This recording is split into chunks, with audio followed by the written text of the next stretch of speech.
চুলায় আগের থেকে তেল দিছি, তেল গরম হয়ে গেছে। আমি স্কুইডটা রান্না করব।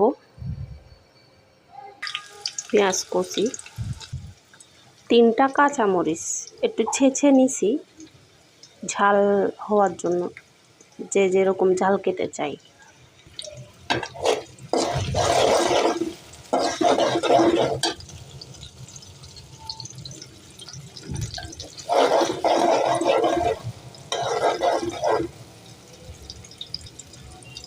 পেঁয়াজ বেরেস্তা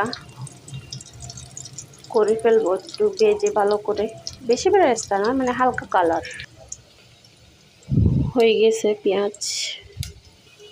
এখন টমেটো কুচি, আর এটা হচ্ছে আমার মেখে রাখা স্কুইডটা।